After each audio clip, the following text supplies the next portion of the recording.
The Mac Observer's Mac Geek Gab, episode 903 for Monday, December 6th, 2021.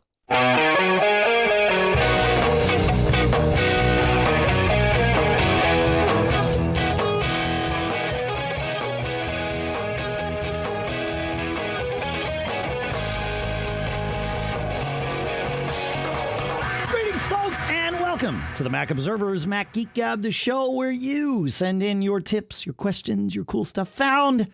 We gather them all here at Mac Geek Gab Central, and we answer your questions. We figure out which tips are the right ones to share, which cool stuff found is the right stuff to share, and we mix it all together, string it all together into an agenda where the goal is that each and every one of us, including me and John and you, everybody, we all learn at least 5 new things every single time we get together. Sponsors for this episode include drinktrade.com/MGG, where you can get your first bag of coffee free and $5 off your bundle. Zocdoc.com/MGG, where you can download their app for free today. Boxofawesome.com, where code MGG gets you 20% off your first box. Upstart.com/MGG, where you can consolidate your high interest debt. And of course, get 20% off your first year subscription at TextExpander.com/podcast. We will talk about each and every one of those in more detail for you a little bit later here in the episode. For now, here in Durham, New Hampshire, I'm Dave Hamilton. And here in Fairfield, Connecticut, this is John F. Braun. How are you today, Mr. John F. Braun? Hey, nice shirt. Is that your family on there? It is. No, it's my adopted family. It's the Griswold family on my on my family Christmas shirt. Yeah. I said I'm in Durham, New Hampshire, which is true. I am back here in Durham, New Hampshire. I went and did some traveling. I was out in for Thanksgiving. I was out in Portland with the whole family. The 4 of us were out there visiting my son, who is going to school out there. It just made more timing sense to fly 3 of us halfway all the way across the country.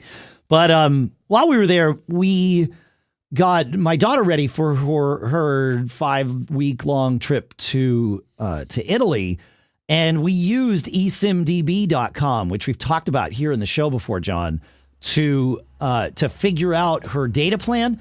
Man, we've talked about it. We know that it exists, and having used it, I am blown away by how easy it was. So eSIMdb doesn't sell anything. They are just a seemingly impartial, I believe they are, impartial resource to find a SIM to compare eSIMs for whatever purpose you need. So we chose Italy, but she was connecting through Heathrow in London. And so we wanted to make sure she had, cell service there too, even though it was only for a few hours on either end of this trip. So instead of getting an Italy-only plan, we got her a Europe-wide plan. But we looked through and found a company called Airalo, AIRALO, where we got her the Italy-only plans are their Mamma Mia plans, which I love. Yep. But we found their Eurolink plan where they had 50 gigs for 90 days for $100. So certainly not the super least expensive, but got us everything we wanted. She's going for more than 30 days, so we were going to have to pay for more than one 30-day plan, regardless of what we did.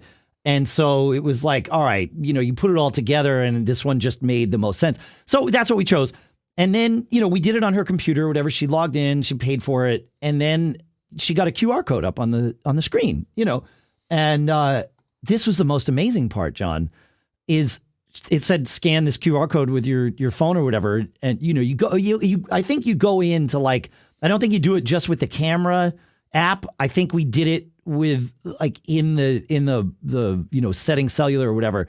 And you scan it there and it's like, okay, you're all set. That's it. Done. And then she had, 2 lists, 2 signal strength meters up at the top of her phone. And then what's great at that point, once you have the second SIM loaded on your phone, is you can go in to settings cellular and configure which line is used for which purpose. So you could say, all right, well, I want my primary line to be used for voice calls, but I want this other thing to, and the plan we got her doesn't have any voice. So it's like, okay, yeah, leave that on for voice. But then for data, she'll use the travel one, which she switched over to when she landed in London. And what's cool is you can go in and configure each line, of course, but you can also just turn one of them off. So that's what we did is we just, once she got to London, she turned off her Mint Mobile and that's it. Like, it's that simple. It was really amazing how, like, even just in the last 5 years, how much this has evolved, because it used to be that, man, you'd have to land and then, bleary after a red eye, find the 24-hour SIM store in, the airport, which is just like utter mayhem. If you think you know what chaos looks like, but you've never been to one of those, it's a whole other level because it's just crazy. But that's what you had to do. And then you're like futzing with this tiny little SIM, obviously, and trying not to lose your original one and putting it in and getting it all set up and provisioning and all that stuff. And this was just so much easier to do with an eSIM. So I was blown away, and I figured it's what happens. So we share the experience. It's what we do here. So, yep. Yeah. I wish they had it when I got my iPhone 12 mini. You have an eSIM in your iPhone 12 mini. You could totally do this. When I got my phone and I talked to Verizon, though, they were like, we're not doing eSIM yet. Here's the thing. I don't think you want to. I think because for my daughter's phone and my phone, my Mint plan, which is my primary plan, is on a physical SIM, because our iPhones now have, in the US, they have one physical SIM slot and then one eSIM, virtual slot.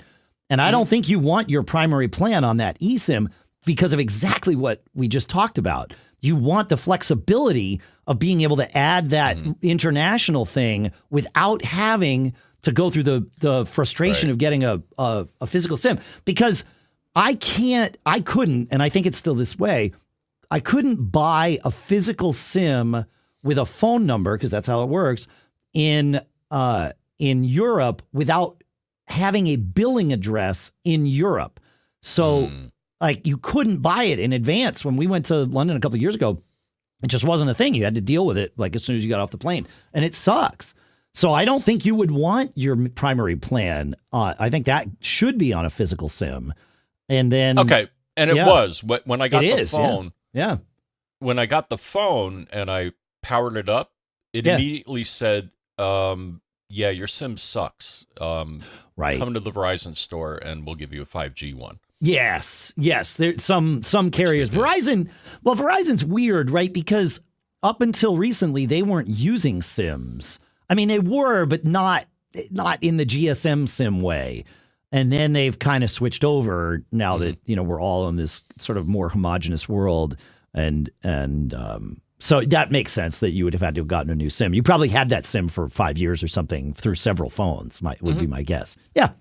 Yeah, no, it's great. And what is cool, I noticed Mint would let me switch from a physical SIM to an eSIM, which is nice. But again, I don't want to limit myself, so I'm going to leave it that way.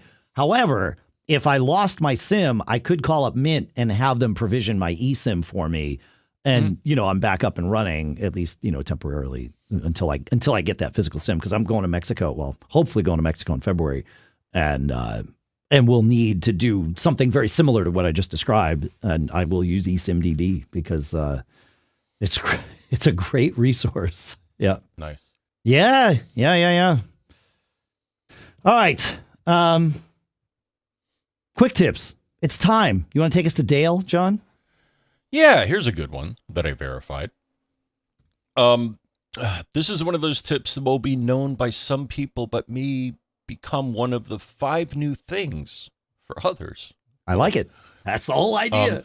I created a new reminder on my iPhone running iOS 15.1. I wanted it to type a precise time and was expecting to see a keypad that would let me type, in this case, 18 hours, 22 minutes, the time that the International Space Station starts to become visible overhead.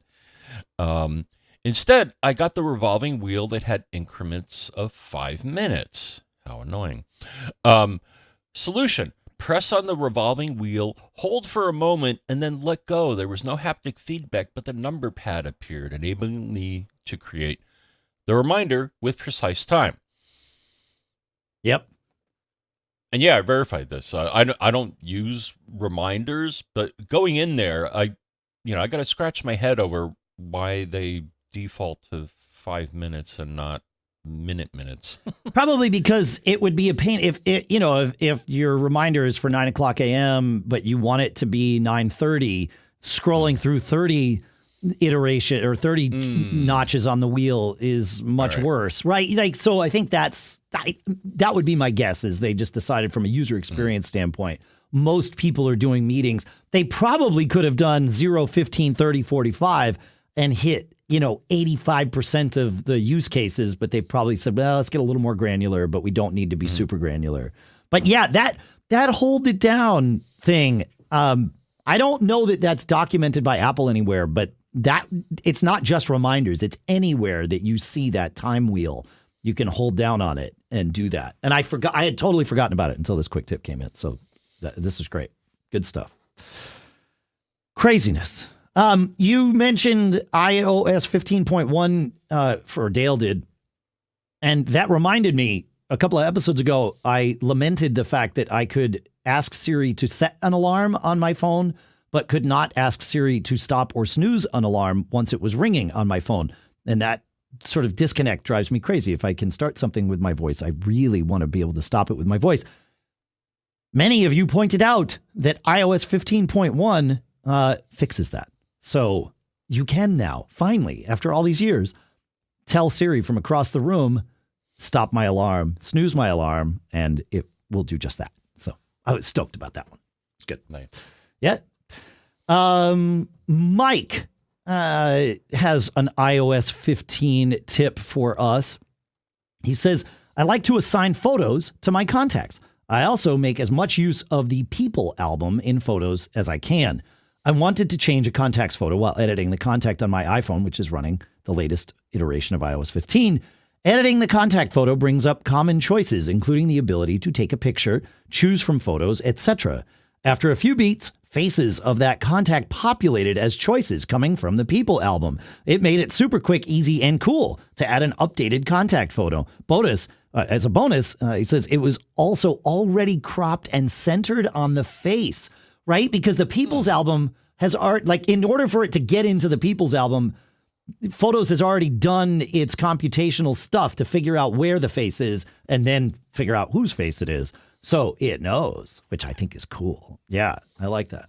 That's smart. Yeah, every now and then I'll notice when I'm, where is it Mail? Every now and then Mail on my iOS device and maybe on my Mac will come and say, oh, your contact has a new photo. You want to replace it? And I'm like, okay. That's your contact sharing it with you, right? Like if I go and update my photo and say, share this with other people, that's when you'll get triggered to be like, oh, do you want Dave's new picture or Dave's new name? Like you can do all kinds of things. So yeah. Cool stuff. One more quick tip. Then we've got a bunch of, speaking of cool stuff, we've got a bunch of cool stuff found and all that stuff. But John, you want to take us to Todd before we migrate on? So Todd says, I was very frustrated by all the Slack notifications on my Mac Monterey screen and what I thought was a need to close each one individually. But then I accidentally hovered over the X to the right of Show Less, and the X changed to Clear All. Such a time saver. Silly that it was there all along, but perhaps there is someone out there who has not noticed this as well. This, of course, works for more than just Slack notifications. The good news, Dave, is that this works not only on iOS, but Mac OS. Nice. I decided to get a little adventurous. So this I think he was talking about Mac OS, right? Or was he talking about? Yeah, he was talking about Monterey. Yeah. But you're right. You can do it on both iOS and Mac OS. I agree with you. Yeah, that's great. All right. Cool. All right. So yeah, we've got some cool stuff found. We do have some tips that some public service announcement style tips that we're going to share in a minute here. The next thing that I would love to do, Mr. Braun, if it's okay with you, is talk about our first couple of sponsors here. Okay. All right, John, I have a confession to make. You know me, I don't usually drink coffee. Well, the universe has conspired to change that a little bit for me.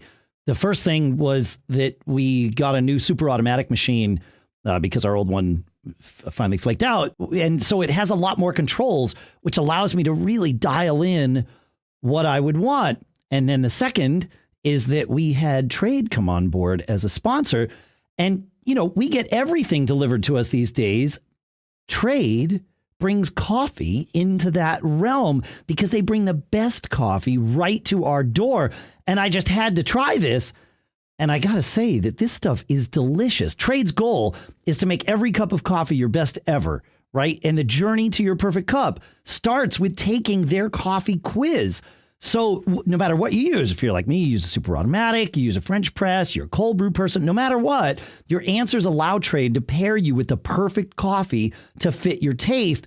And then they'll match you to coffees that you like from over 400 different craft coffees and send you a freshly roasted bag as often as you want. Trade guarantees that you'll love your first match. And boy, they were right. Like, I'm not normally a coffee person. And they sent us this Kenya Ichimama stuff from Atomic Coffee in Salem, Mass. It was delicious. The second one that they sent is this Dharma Espresso blend from Temple Coffee in Sacramento, California. It's crazy. I'm still not drinking coffee every day because we all know me and caffeine, we have a delicate relationship. But like this stuff makes coffee taste good because it tastes good. It's amazing. And for our listeners right now, Trade is offering your first bag free and $5 off your bundle at checkout. To get yours, go to drinktrade.com/MGG and use our promo code MGG. There, you'll take the quiz to start your journey to the perfect cup. That's drinktrade.com/MGG, promo code MGG for your first bag free and $5 off your bundle. And this holiday season, you can give the coffee lover in your life the gift of better coffee too with their own personalized gift coffee subscription from Trade. Enjoy. And thanks to Trade for sponsoring this episode. Listen, if you dread looking at those credit card statements every month, you're not alone. Debt can feel crippling, and our sponsor, Upstart, can help you on your path to financial freedom. Upstart is the fast and easy way to pay off your debt with a personal loan, and you get to do it all online. So whether it's paying off your credit cards, consolidating high interest debt, or funding personal expenses, like maybe you need that new NAS or something, right? Over 500,000 people have used Upstart to get one fixed monthly payment because Upstart knows you're more than just your credit score, and they are expanding access to affordable credit. The way they do it is that unlike other lenders, Upstart considers your income and current employment to find you a smarter rate for your loan. And it's all done with their 5-minute online rate check. So you can see your rate up front for loans between $1,000 to $50,000. And you can receive your funds as fast as one business day after accepting your loan. Find out how Upstart can lower your monthly payments today when you go to upstart.com/MGG. That's upstart.com/MGG. Don't forget to use our URL to let them know that we sent you. Loan amounts will be determined based upon your credit, income, and certain other information provided in your loan application. Again, upstart.com/MGG is where you'll go. And our thanks to Upstart for sponsoring this episode. Next up is TextExpander. Listen, you can supercharge your team with the power of TextExpander because your team can do more with the same resources when you're using TextExpander. You get less repetition, fewer errors, and greater consistency that allows you to maximize your team's productivity. You can use TextExpander's powerful shortcuts and abbreviations to streamline and speed up everything you type. I use it for all kinds of things. Addresses, like my snail mail address, my shipping address, I have that in there. So I say DHADD, and then boom, it puts my address out there all formatted the way I want. I don't have to worry about, fat fingering something, and it looks all pretty and it looks good. But I also use it just for email addresses, right? If I want to put my email address in a form or something, it's a great way to do it. You can also do it with a huge, long, multi-paragraph customer service style response. It's amazing how much time you can save and how much more efficient you can be and how much of a better communicator I can be using TextExpander. as a tool in my arsenal here. And it's cool. You can keep your whole team communicating efficiently by sharing your snippets of messaging, signatures, and descriptions with everyone who works on projects with you. And of course, it syncs to all your devices. TextExpander is available on Mac, Windows, Chrome, iPhone, iPad. And show listeners get 20% off your first year by visiting textexpander.com/podcast to learn more. Again, textexpander.com/podcast. And our thanks to TextExpander for sponsoring this episode. All right, John. So I mentioned we had some PSAs to talk about, and one of them comes from our listener PCUnix, who wrote a piece that he put on Medium, which of course we've linked to in the show notes here at macgeekgab.com, talking about how macOS Monterey on some M1 Macs, specifically 8 gig M1 Macs, can regularly and perhaps at all too frequently show your system has run out of application memory. And we've heard about this from a few of you who have 8 gig M1 Macs, but also from several of you who are consultants helping people, your customers who have 8 gig M1 Macs. And what we had known up until this point, John, was that lots of browser tabs being open was generally the cause for this. And the solution was, quit your browser or certainly restart your Mac, and that would do it. On my 16 gig M1 Mac Mini in the office and M1 Air, I had not ever noticed that. But the reports have been that this only happens on the 8 gig M1 Macs. Well, PCUnix dug a little deeper and stumbled onto something. He had changed his cursor and increased its size, which you can do going into accessibility, display, pointer, and increase the size, which is something that I do on both of my computers, right? I just like to have a larger cursor pointer. And evidently, this is what is causing these causing it to go into running out of memory. And he said he did a bunch of tests and shrunk it back down, and then it was fine, and increasing it caused the same problem. And yes, it's exacerbated by having lots of browser tabs open or any of those things that would require the use of lots of RAM.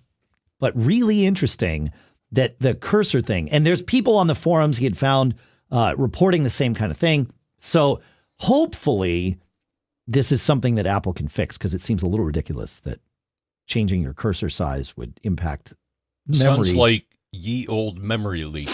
Sounds like ye old memory leak. I'll give you that. Yes, exactly. Agreed. 100% agreed, in fact. Yes. But yeah, fascinating, huh? And great sleuthing, I think. So, yeah. So, at least know that might cause an issue. I've never seen the out of memory errors on my 16 gig M1 machines.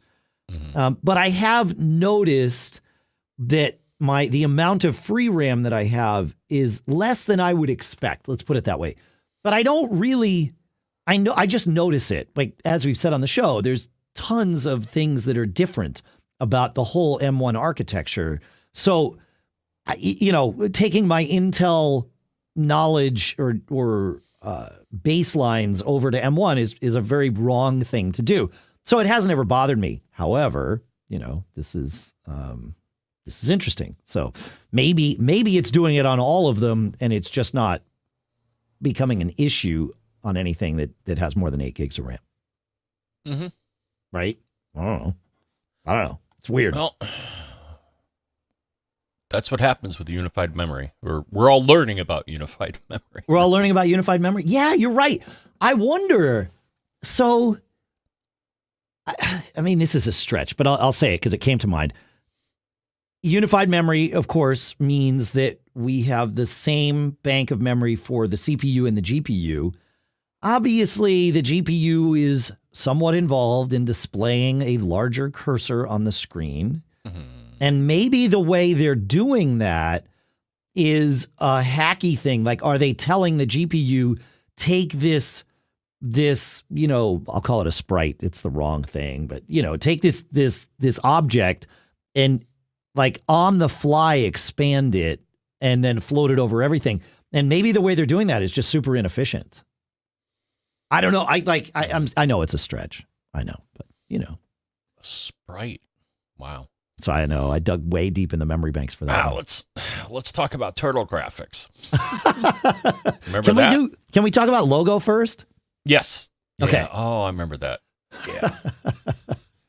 Yeah. For those that don't know, Logo was a entry-level computer language to, mostly teach kids to program. And one concept they had was a little turtle where you told the turtle where to go to draw things. Yeah. And turtle graphics. Yeah. Logo was easy for that. Like, it was a great way to learn. Logo came into my life after I already knew BASIC, I want to say. I don't know why but that's just how it worked for me. So to me, Logo was always like, oh, I have no interest in that thing. Like, I'm past that. At the time, I thought. I think my first 10. I think my first language was BASIC on the Apple. Okay. But then I dove into assembler, which... Oh, yeah, right. Yeah. Because I wanted more control, and that's what you can do in assembler. Right. And then Pascal, which... I hated Pascal, though. I loved Pascal. I don't know that I'll I could... in my circle, some of us referred to Pascal as a bondage and discipline language, and that it was just too restrictive. Yeah. Well, and that it wouldn't let you easily convert between different data types, and that's the one thing that frustrated me. It's like, well, I want this to be an integer. It's like, no, you don't. And I'm like, no, really, I do. Trust me. So were you coming, because I was coming to Pascal post BASIC, and from there it felt like a far more free language because I didn't have to live with line numbers anymore. But had you already done C by the time you saw Pascal? No. So what did you have as a frame of reference for Pascal that made it seem more restrictive? Well, once I learned C, which I got you. Okay. C is... The good news about C is you can do almost anything with it. The bad news about C is that it trusts that you know what you're doing. Right. Which is so that makes sense. It like from the lens of C, Pascal is super restrictive. Yeah, I get it. Mm-hmm. And I get why Pascal didn't catch on and like live a full life because C was right there. But yeah. Because I remember because I did a lot in Pascal, and then learning C was like, oh my goodness, like this is a whole different thing to think about. Going from BASIC to Pascal was a pretty easy leap for me. Pascal to C took me a bit to get there. There were so many years, probably, decade or decades between when I used Pascal and when I used PHP, but I feel like they're similar.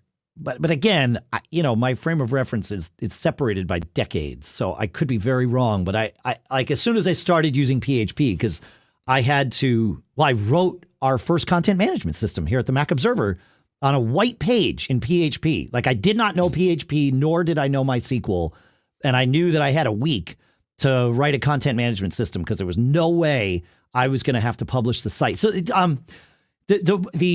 we started Mac Observer in December of 98. And then Skylar, my daughter, was born in December of 99. And I decided not to go to Macworld Expo 4 weeks after my daughter was born.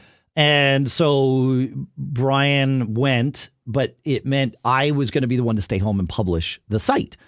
And so I went to Brian's house mid-December and he spent a day with him, and he showed me how he was using Adobe Go Live and all of these awful manual, fraught with human error potential processes to like publish a single article. And it was like literally a 15-minute process to make sure you updated like all the little includes and this, that, and the other thing. And I was like, this is awful. And B, there's no way I'm doing this. So the week between Christmas and New Year's, I sat down and there was no WordPress. This is 23 years ago. There was no WordPress. There was no, or 22 now. There was no, there was none of this. And so I had to write it from scratch. And I did. And I learned PHP and I learned MySQL and I wrote the bare bones of our content management system, which to this day is the fastest, most like server-friendly content management system I've ever used, including WordPress. Like all of these other things are super bloatware. Mine was friggin' like, it wasn't pretty on the back end. It worked fine on the front end, but it was efficient. Anyway, I digress because we're no longer using it.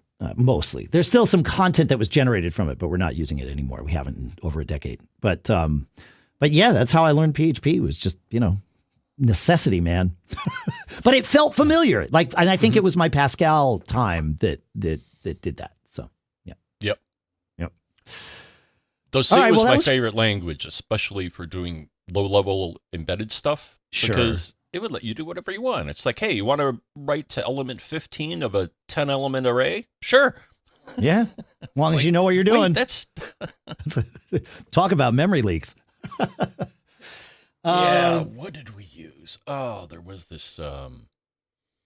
Yeah, it'll come to me later. But Sure. there was, there was a huge market for add-on products that would detect things like this. Like, hey, you're writing to memory that you probably shouldn't be writing to, so cut that out. Interesting. Yeah. Maybe it'll come to me later. Cool. All right. Well, we have an agenda now that we've taken our tangent to its logical conclusion. when we're lost for things to say, let's go back to the agenda. Let's go to Dan, shall we? Yeah. So Dan's got a good one here. I've done this in the past, or I think I have. But anyways, here is how to empty the trash if a file won't get deleted. Which people. Well, yeah, we've run into this once or twice over the years on this show, haven't we? Yeah, and here's the answer: you need to disable System Integrity Protection, or SIP. I had the same issue with the Mojave or Catalina installer file under Big Sur. So what you have to do is you go into recovery and issue the command CRS-util. What is CRS?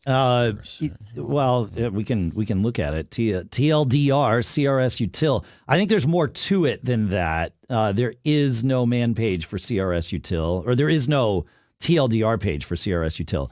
I'm not convinced that's the right command. Is it? I think so. Okay. No, that looks. I've done this before. But anyways, what happens is, so briefly, the steps involved here are restart your computer in recovery mode, which I believe is Command R. Okay. Then you go into the terminal. Oh, it's CSR-util. That's the issue. He had the R and the S reversed. So yeah. It's CSR-util disable is the command to do it. Yes. Okay. Got it. All right, so restart your computer in recovery, go into the terminal, run the command, CSR. Okay, he got it right later on. Okay, got it. Good. And then restart your computer, and then you can empty the trash. And then do the reverse, because you probably want to have System Integrity Protection on, because it protects your computer, but sometimes it gets a little overambitious and does things like this. Interesting. No, this makes sense. I mean, this is a great tool to have in the can't empty my trash arsenal here, right? So, yeah. I like it. All right, cool. I don't know that I've ever tried that for erasing, empty the trash. That's a good one. All right. Yeah, cool. We'll put that command in the show notes too. But you can't type it from the terminal of your normally booted Mac. You have to be in recovery mode for that to make a difference, right? Right. Yeah. The command won't work in regular mode. That's right. Yeah. Cool. I saw something, John, as a final PSA here from Howard Oakley over at the Eclectic Light Company, talking about the release, and this is a couple of months old, actually almost 3 months old, that the Time Machine Mechanic version 1.19, it was his release notes for it. And he said in it the in the release notes, he says, I intend this to be the last version which supports the full range of macOS from 10.12 to 12. Once Monterey is released, so right, this came out before Monterey, I will be developing T2M2 version 2, which will only work on Big Sur and later when backing up to APFS storage. This will make full use of the additional information provided on this new form of Time Machine without also having to be compatible with backing up to HFS Plus volumes. So, like, this is an interesting thing to consider. That, you know, I consider Howard Oakley one of, if not the, you know, expert on these types of things, especially on sussing out time machine problems. And the fact that his diagnostic software is not going to work with HFS Plus volumes in the future tells me that he trusts APFS for his time machine backups and, in fact, prefers it in a huge way. And I think that is good advice for us all to follow with our time machine backups. So it will require you, reformatting your time machine drives in most cases to be APFS and starting from scratch. But I think this is a good barometer of the fact that we should all be doing exactly that. Found it interesting, you know. Yeah. So. Yeah, and in the back of my head, I recall someone wrote in, and I did a bit of research on this. I don't know if we talked about it, but APFS is not good on rotational drives. It's not fast. I think it was an article from someone, I think at OWC. Okay. I came across. No, there's been a lot of those. Like, yeah, and the summation was basically APFS is not optimized for rotational drives. So that's don't right. do that. Yeah. I found the article. It's using APFS on hard drives and why you might not want to. Mm-hmm. So yes, I'll put a link in the show notes. Now, to be fair, that is a 4-year-old article. Mm-hmm. So bear that in mind when deciding whether or not, you know, this is still relevant advice, folks.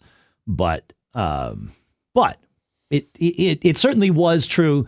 I think it has seen some optimizations since then in the last 4 years. I mean, APFS was very young 4 years ago. And so I think that's not quite as true as it is today, but I would still, if I were booting my Mac from a rotational drive, which I know most of us are not anymore, but if I were booting my Mac from a rotational drive, I would probably still err on the side of HFS Plus if I were running an operating system that let me do that.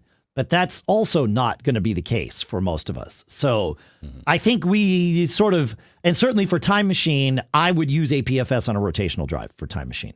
I would not let this discourage. Oh, for sure. Because it's a way more reliable Time Machine. With Snapshots and all that fun stuff. Yeah. I would definitely use APFS no matter what type of drive it's on. So, but it was slower.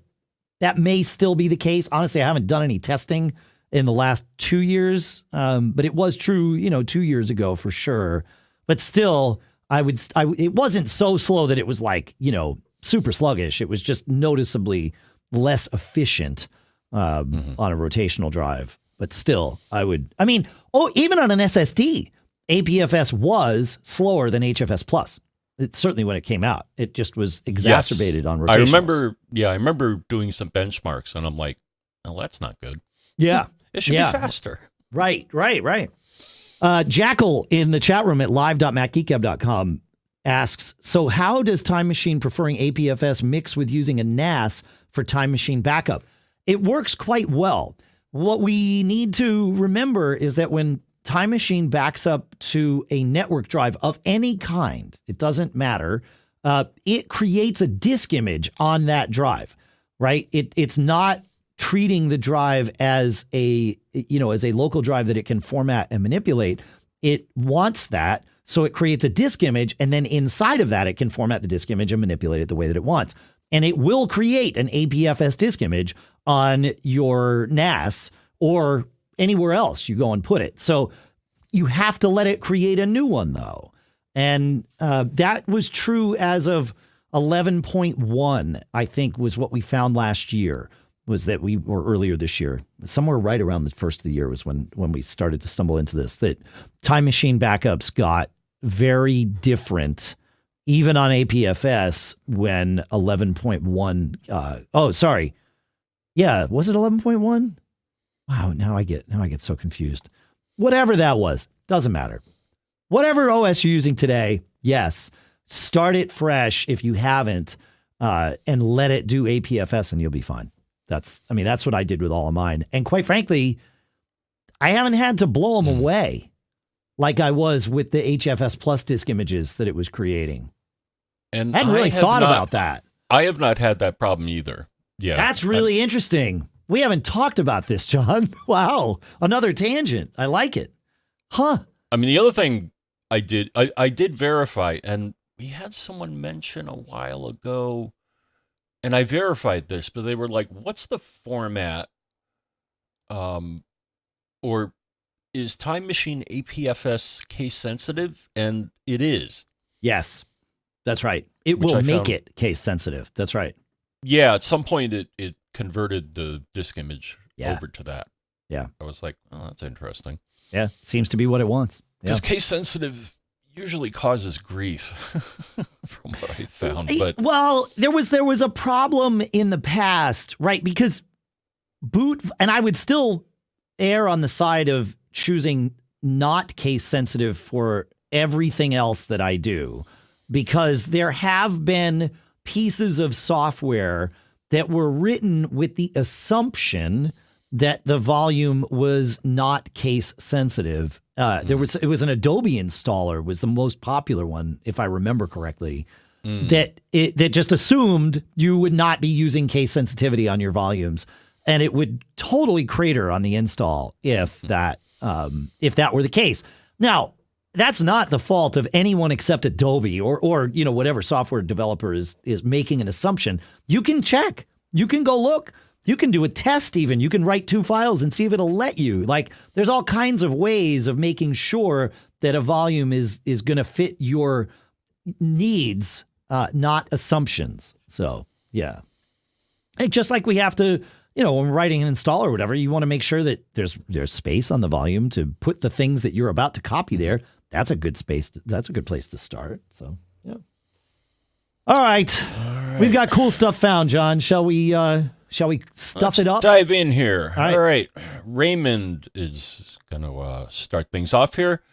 In your last podcast, you were talking about how to download videos from YouTube and other sites. I just wanted to let you know about an app I use for YouTube videos and other sites too. It is called ClipGrab, and you can find it at clipgrab.org. It works really well, and I've used it to download lots of exercise videos for my workouts. Just thought you might want to check it out. It is free. Nice. So, thank you. Yeah, that's great. We had actually quite a few of you write in about ClipGrab. Thanks to Raymond and all of you. That's that's great. Yeah. I'm such a terminal guy. I guess the reason is I like to download directly to my NAS when I download from YouTube. I don't know why. I'm just in the terminal all the time. There's no reason not to use ClipGrab to do that. As long as you can set a destination folder, that's probably way easier than the. I need to get ClipGrab. I've just talked myself into this, John. Mm-hmm. I need to evolve. I'm going to do it. I'm doing it, man. Yep. All right. Another cool stuff found from Todd. TextSnipper is his recommendation. He says, I've been using TextSnipper on my Mac for quite a while, and you all have mentioned it on shows years and years ago. I love it and use it all day long. I'm also excited that live text brings this to more people and spreads the idea of this capability. But more often than not, live text does not always work in our day-to-day workflows. Hoping that folks can take this capability to the next level via the TextSnipper app or Gary Rosenzweig's excellent shortcuts tip for capturing text anywhere. One could build a keyboard shortcut. He says, like the Command PP setting, thanks to Pilot Pete, to print a PDF, grabbing text anywhere off a screen is a huge productivity boost in our day-to-day use of our Macs. And that is what TextSnipper does. Very cool. Yeah. Okay, cool. Thanks for reminding us of that. I forget about these things. This is the problem. There's too much stuff to remember. We're not, it's not how we, our feeble human brains aren't good at remembering things. They trick us. They make us think we're good at remembering things.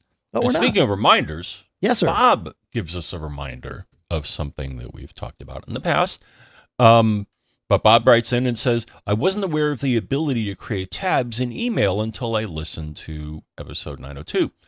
I don't know if this is a quick tip or not, but I use a free app called CheatSheet. Yeah, Cheat Sheet. Say it 10 times fast. Cheat sheet.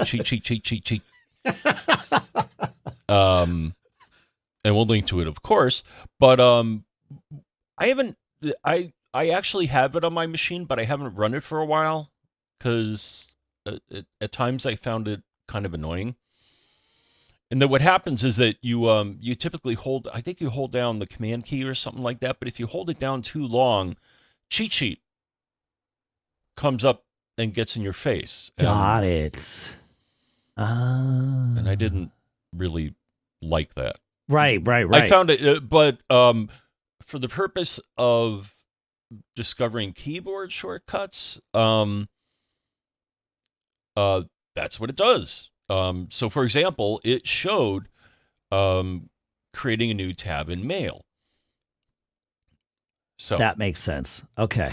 Yeah. Interesting. Okay. I got it. Yeah. Right.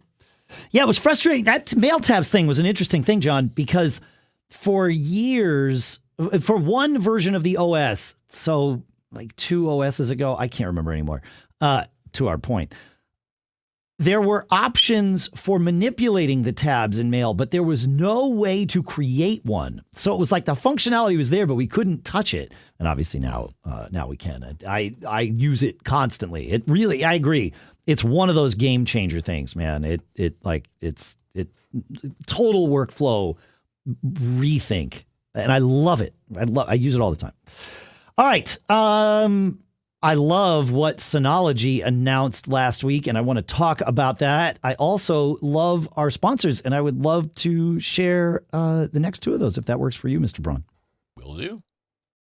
All right. Hey, when you need to see a doctor, you need a doctor now, not in a few days, not in a few weeks, and definitely not in a few months.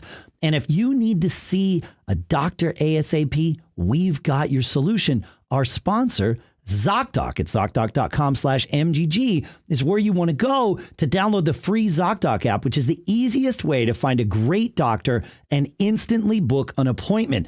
And with Zocdoc, you get to search for local doctors who take your insurance. You can read verified patient reviews, right? Find those doctors with a 5-star rating, right? That's what you want. Then you can book an appointment in person or video chat. Never wait on hold with a receptionist again. Whether you need primary care, dentist, dermatologist, psychiatrist, eye doctor, or other specialist, Zocdoc has you covered. And again, I said, go to Zocdoc.com/MGG to download their Zocdoc app to sign up for free right now. I've used this. It's amazing.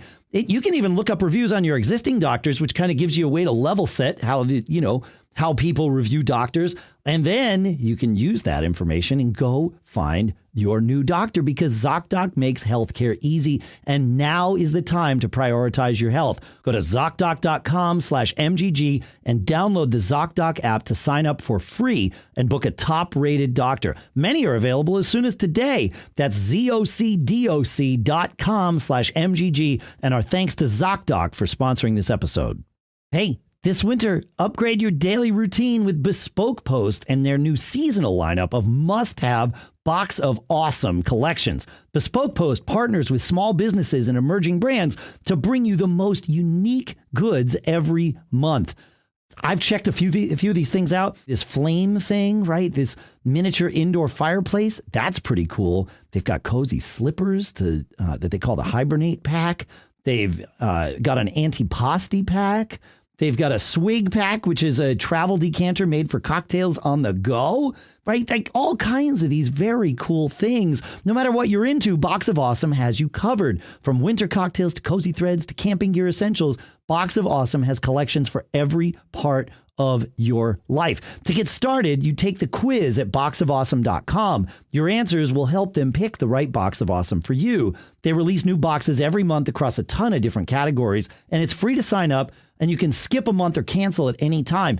Each box costs only $45, but has over $70 worth of gear inside. Plus, with each Box of Awesome, you're supporting small businesses, which is a great thing. Get 20% off your first monthly box when you sign up at boxofawesome.com and enter our code MGG at checkout. That's just for you. That's boxofawesome.com, code MGG for 20% off your first box. And our thanks to Box of Awesome for sponsoring this episode. All right, John. So last week I got to attend Synology's press event where they called it the Synology 2022 event. And one thing that was really interesting was, and perhaps telling, because Synology has always been really good about supporting Apple users natively. And Philip Wong, their CEO, sort of bookended the thing. He talked about Synology at the beginning and then was there to wrap it at the end. While other people took care of other things in the middle. But he said, we're still hungry and still foolish at the end of the announcement, which I thought was a nice nod to it. That's not a Steve Jobs phrase, right? But Steve Jobs definitely adopted it as his own and used it. It came from Stuart Brand in the Whole Earth catalog, which, by the way, my son bought. Oh gosh, it was like the Whole Earth Compendium or something. It was like a really thick version of the Whole Earth catalog. He bought it for $5 on the Reed campus and brought it to the Airbnb we had last week. So it was fun to kind of look through that. But anyway, they announced a lot of different things. There are things that are more for the enterprise, all very cool stuff. But there were a few things that jumped out at me, John. And the most important one was in their wireless networking department. Now, after 4 years, they've got a new router coming in the first quarter of 2022. It's the Synology RT6600AX, and it is a Wi-Fi 6 router. It supports, they call it the 6600AX because it's a 6600 megabit per second router. It supports 4x4 channels on the 5 gigahertz band. It also supports the 5.9 gigahertz band, which will be great because that's a huge, I think that's going to make a big difference, because it's not a cluttered cluttered band. And so it will get, and then it'll get SRM 1.3, which is their Synology router manager, which adds a lot of things too. One more thing on the router itself. We'll have a lot to say on this router as things move on, because we are big fans. It's the router that I use to sort of be the edge of my network. It will support the whole Synology mesh ecosystem if you want to use it that way too, but it's a standalone router. But it supports SRM 1.3, which is Synology Router Manager, the next version of this. Honestly, I think they should have called it SRM 2.0. But here's the good news. The RT6600AX will be the first Synology router to support SRM 1.3. But it will work on all of Synology's routers, including the 1900 and the 2600. So this is good news. Some of the things that they add, the big one, multiple networks, both wired and wireless. We were just talking about VLANs, John, and why people might want these. Their use case was great. Set up your main network, your guest network, and an IoT network. And you can not only segment them by device and VLAN things to your heart content, you can also set up different SSIDs for that IoT network separate from your other ones. So you're not even sharing a password amongst these things. You can bridge networks with one-way rules so that your media server can be connected to the IoT network, but it will only be able to talk to things on your main network if your main network initiates the connection. So like they went through the interface really fast. But their goal, and it looked like it was pretty much there, was to do it in a way that doesn't require you to like go to network engineering school. So that all excited me a lot. And they have a new DS router app for iOS coming along with SRM 1.3, and that will support all these new features. You can create your multiple SSIDs. You can manage VPNs on it, like all of the stuff that they've baked a lot more into the iOS app, which I thought was really, really cool. So I like it. So if I heard you right, so this new router is going to support what I guess people refer to as WiGig, right? Well, I mean, we already have that. Or 60 gigahertz. Yeah, right. The 60 gigahertz. No, 6 gigahertz. The 5.9 gigahertz bandwidth is what people are calling the 6 gigahertz bandwidth.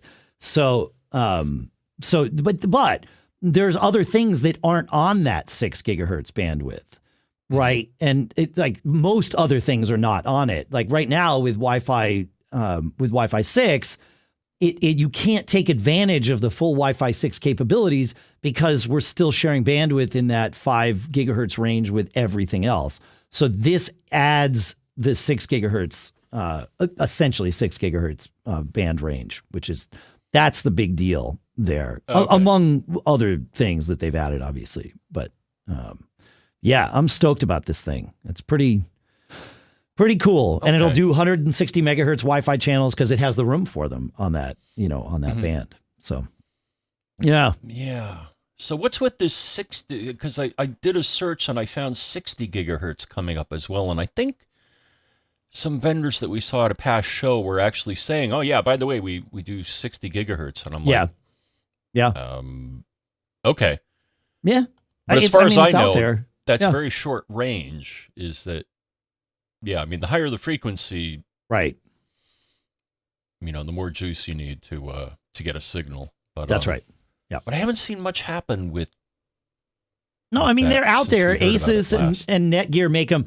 I haven't. Right, we haven't seen a whole lot of use cases for that. If you know of them, feedback@macgeekgab.com. We'd love to hear from you.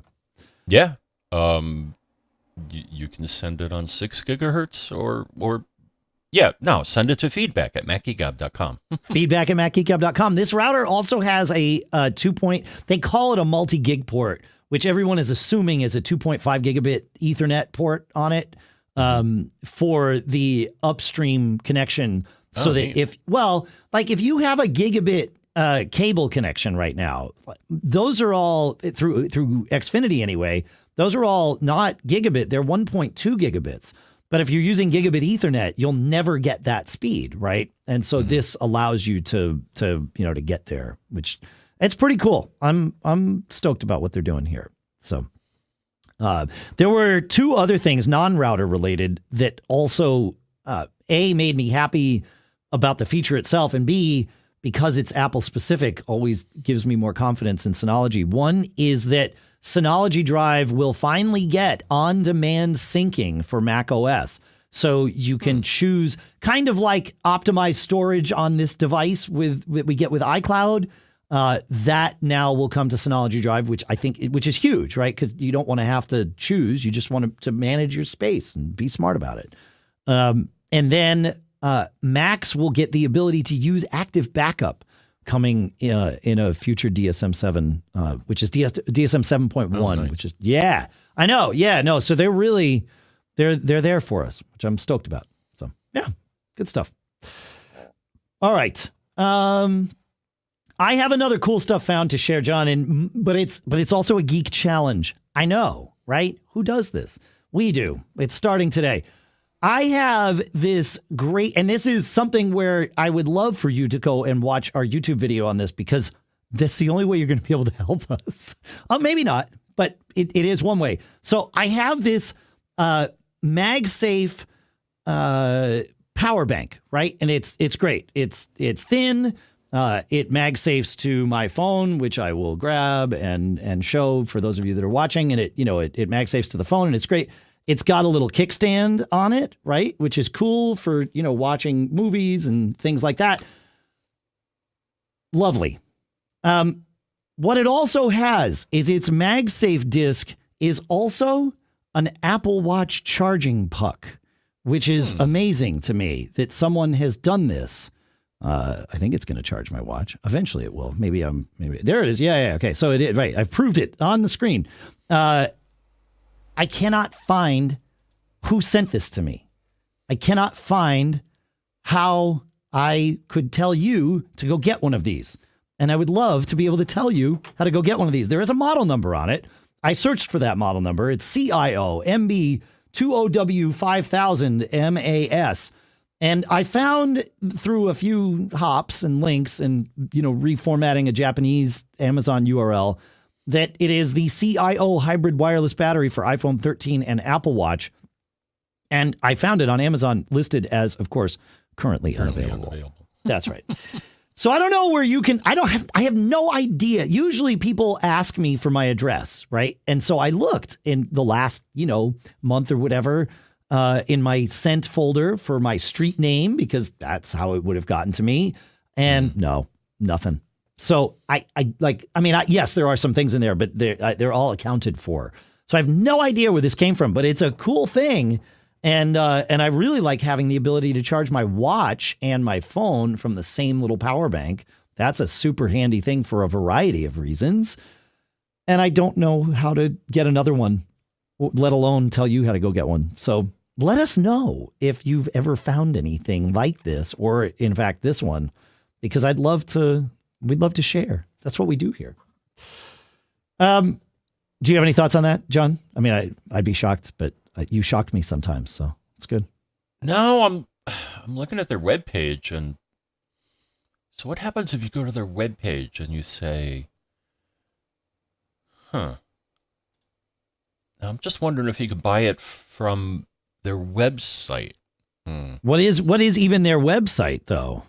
Well, so the Amazon link that you posted, yeah, it says visit the CIO store. Sure, but that's the Amazon store, right? No, it's yes. Okay, it's all right. It's their store on Amazon. Okay. Right. I know, and I don't see any power banks here. Yeah, I know. Oh, that's not true. I do see power banks here. Okay, wait, maybe this is listed as something different. No, it's not. They don't have any MagSafe power banks on their on their thing. Yeah, I know. It's crazy. So as I find out more, I will let you all know. Because it's a nice little thing. Shut up and take my money. Shut up and take my money. Yeah, exactly. I will say this.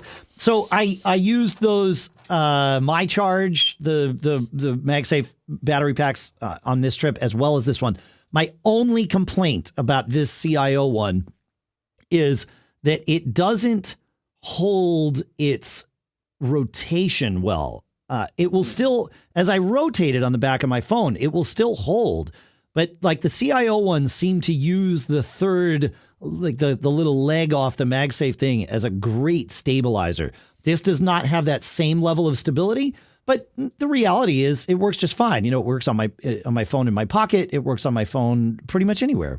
So anyway, that's that would be my only complaint about this, is if they could make it a little more, like if it could hold better.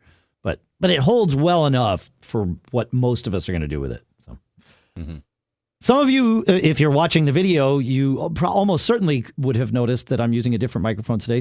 Some of you might have even heard it. Although I will say that it's the new Earthworks Ethos, ETHOS microphone that I'm testing out today, and I will probably use it for a couple of weeks just to force myself to get over any change resistance with it. It is a microphone that's an iteration of of another mic that they had, sort of a combination of a few mics, in my opinion, as to what they had. And but it is I use that Heil PR40, and I've used it for years.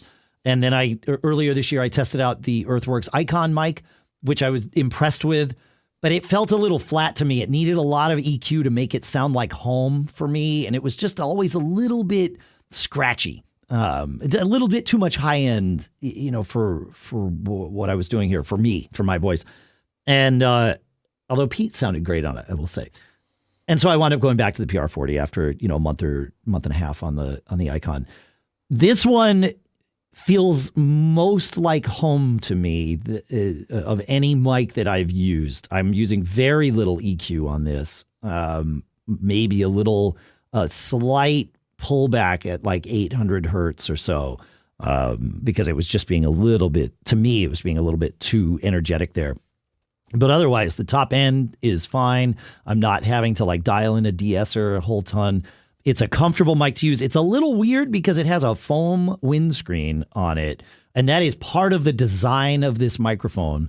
It's built that way. Its predecessor kind of had a foam windscreen that I think they just brought forward. But it's a great sounding mic. It's an end fire microphone, as are the others that I've used here, meaning if you're looking at me, the sound goes into the end of it. I talk across an end fire microphone to keep my P's from popping at all of you, and also just to keep things out of my way. This one is built, if you look at the pickup pattern on it, it's built so that even if I sort of sneak around the edge of it, it still sounds pretty much the same on this edge. But if I sneak around this edge, it starts to sound a little bit differently. So they've really built it, at least for me, in this way. I like how I can just be natural with it. I don't know if it'll remain my main mic. I kind of want to go and use it on other things, like on my snare drum right over there, and see how it does for that, because it feels like it's got that perfect sort of articulation that I might like out of a snare drum, but still has that beefiness of that mid range that I actually pulled out a little bit. So I'll keep you posted. But if you heard something different, that's why. We have a couple of questions, John, about family harmony.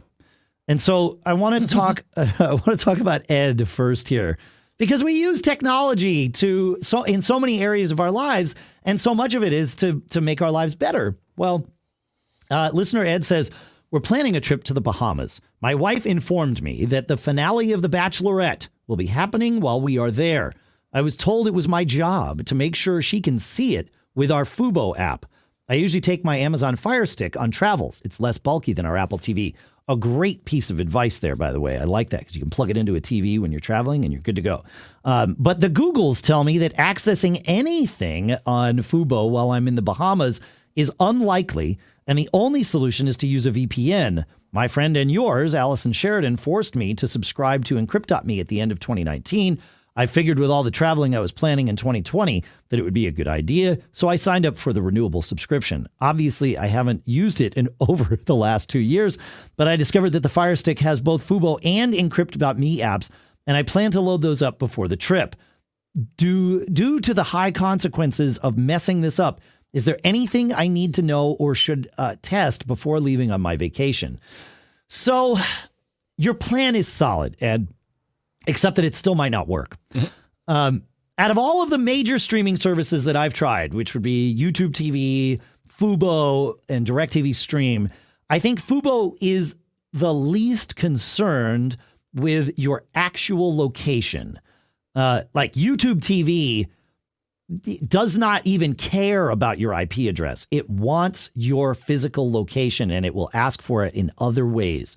And also, if you're connecting via a VPN, especially a public VPN, they know it, and they are doing a lot to confirm that they are adhering as best they can to the licensing agreements that they've signed with all of the content providers that they're pulling together for their service, right? Because that's what the limitation is. My guess is that YouTube or Fubo or DirecTV could care less where you use it.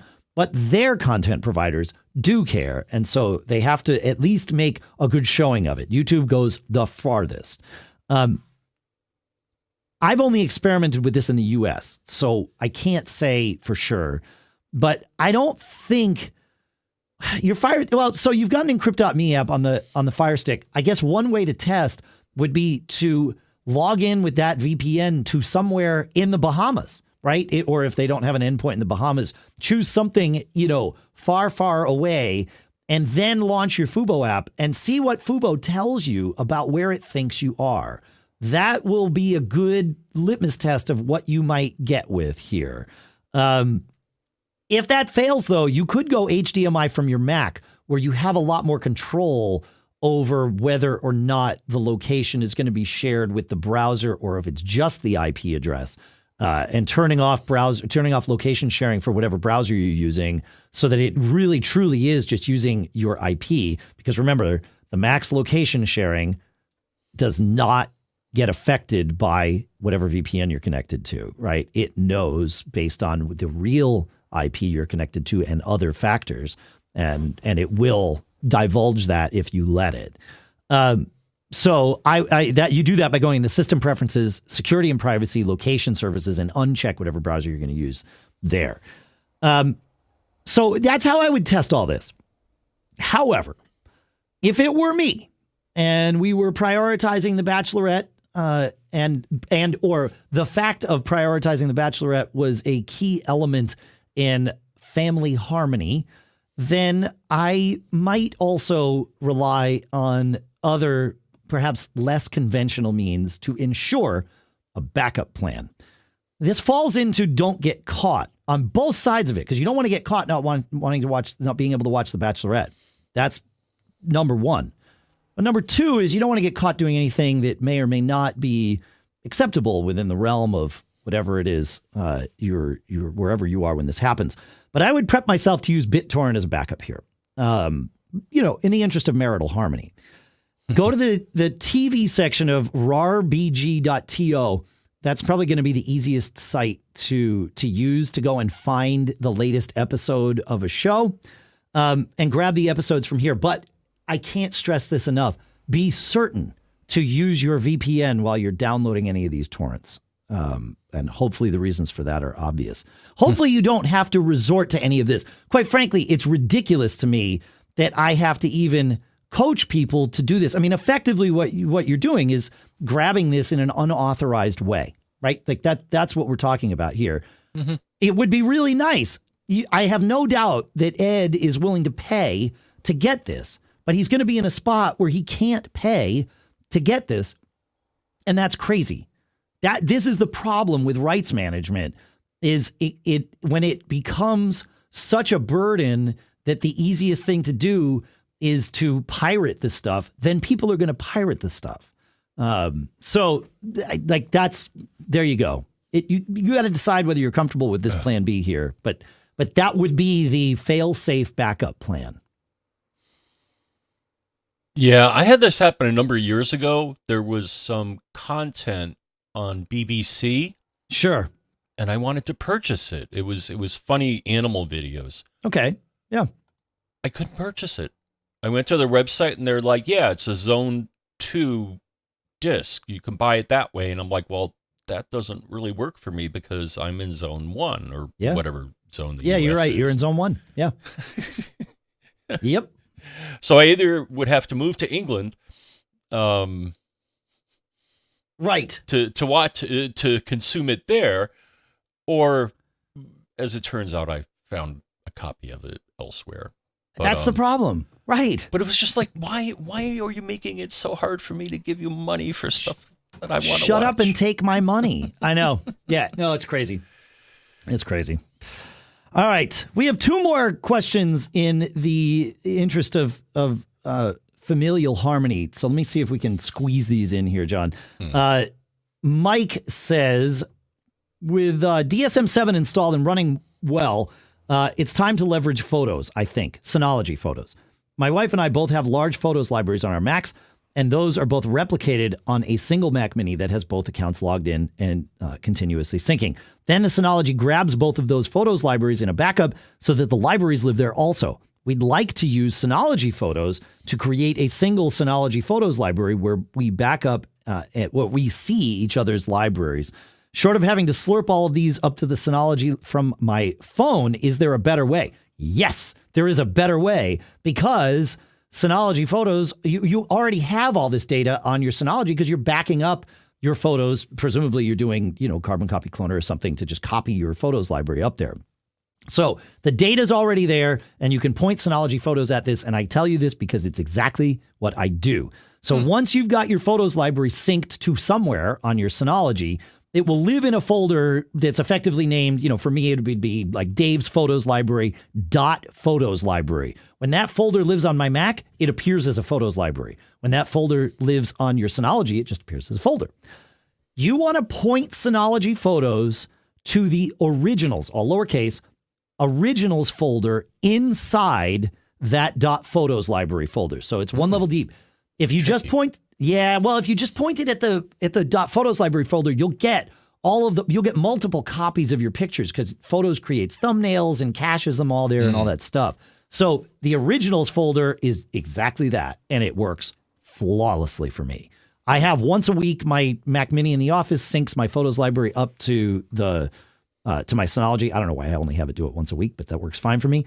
And then all those photos are just in Synology Photos. I tell my devices not to upload those. It's a pull thing only. My iPhone just sees it and it works great. And Synology Photos is a great interface. They have the facial recognition. They have you want to look for pictures of cats. It already does all that, but it's doing it locally on your Synology. So yeah, it's cool. They've done a really nice job with Synology Photos. So, all right, that's I'll have to revisit it. Yeah, I highly recommend it. It's part of DSM-7. It's new in DSM-7, Synology Photos is. So yeah, they've done a nice job sort of merging Moments, which was the most recent thing they'd had prior to that, with the prior Photo Station, I guess. They kind of, they made what most people will want today. It's not what everybody would want, but it's kind of like Apple Photos, but stored on your Synology. In fact, very much like that. Yeah. David has one last question about family harmony. So we're spilling over today, but we're going to get there. David says, I've been playing around with 3 highly underhyped features of Apple's current operating systems: automation, shortcuts, and focus. He says, my question is regarding shortcuts in particular. I created a shortcut that I can, either with Siri or a tap, let my wife know I'm on my way home. The shortcut effectively gets an address of my home, which is a fixed location, gets my current location, which is variable, calculates the distance and time it would take to get between the two, and then sends this information as an iMessage to my wife. He says it works great. However, one tweak I'd like to make is, instead of a fixed address, my home, I'd like to be able to determine the location of my wife and let her know how long it will take to get to her from where I am. This is handy for things like meeting for dinner, meeting when we're out with friends, etc., etc. Meaning when both our locations are variable, I want to be able to do the same thing, but I don't see a way of getting my wife's location in my own shortcuts. Is this possible? And the answer is, specifically to answer that question, no. You can't, like, I know the Find My app can see somebody else's location, but I haven't seen that exposed via shortcuts, and so it's not there currently. It certainly is something that could be available, but it's not there. But there might be another way to do it, because what I found interesting as I was reading this, John, is I had written that same automation in Workflow before it became shortcuts. It was like my oft-used app. I would just tell my wife, yep, I'm on my way home, and exactly the same thing. But I've stopped doing that. And the reason I've stopped doing that is because Apple Maps has a share ETA feature. And so I will, if I'm going to, if I'm going home, it doesn't matter where I'm going. Once I put it into Apple Maps, I just hit share ETA and I share it with my wife. When I was coming to your house more recently, I shared, my trip with you, and you can monitor that trip and you can see when I'm going to get there and all of that good stuff. And I think that's the way to solve this particular problem. I was going to say that's the way to skin this particular cat, but I don't think we're supposed to say that anymore. So I chose not to. That's just mean. It is. I like my cats. Yeah. Yeah, I was surprised when you sent the notification. In the past, Waze didn't really cut it. Agreed. That you would send me something and I get a notification, and then I would go into Waze and I'm like, well, where are you? Right. No, Apple Maps does it way better. Yeah. Absolutely. No, Yeah. It's cool. Cool. So I think that's how I would solve that problem. And that gets us through our family harmony section of the show, which I think has to be our final section of the show, John. What was the other thing that we use? Glimpse, was it? Oh, yeah. GLYMPSE would do the same kind. Well, Glimpse would just show your drive, like your current status. But maybe it would do it. Maybe if you put in your whatchamacallit, if you put in your destination, maybe it would show that too. Yeah. I have no reason to use Glimpse anymore. So, but you're right. That would be the other way. Yeah. Fun. This was a fun little episode. I know we went a little over our targeted end of 75 minutes here, but we're sorry, not sorry, I suppose is the way to say that. Yeah. Do you have anything else to add, John, before we're out of here? I'm sorry that you're not sorry. No, wait. Is that right? No. Wow, I like that. That's a perfect non-apology, I think. Yes. Yeah. That's what I was trying to. Yeah, that's great. That's great. I'm sorry you're offended by whatever. Yes, that's right. That's right. But I'm not sorry that I did it. Right, that's right. Yeah, no, that's good. That's great. Yeah, no, anytime we can use language to weasel out of things, that's great. Yeah. Yeah, like Ed, he's going to be sorry that someone is upset that he had to download that episode via BitTorrent. That's it. Yeah. But he's not going to be sorry that he did it, I don't think. I hope not. No. I hope not. Yeah. Otherwise, he'll be in the doghouse. Yeah, and perhaps the wrong doghouse. That's not so good. All right. Go subscribe to us on YouTube. You'll be able to see this episode and the few things that I showed you and maybe help us figure out where one of them comes from. All right. YouTube would be macgeekgab.com/YouTube. That'll get you there. And then you're good to go. Make sure to check out our sponsors, please. We always love that when you just got to go visit them. Whether you buy from them is between you and them. drinktrade.com/MGG, upstart.com/MGG, textexpander.com/podcast, Zocdoc.com/MGG, boxofawesome.com with code MGG.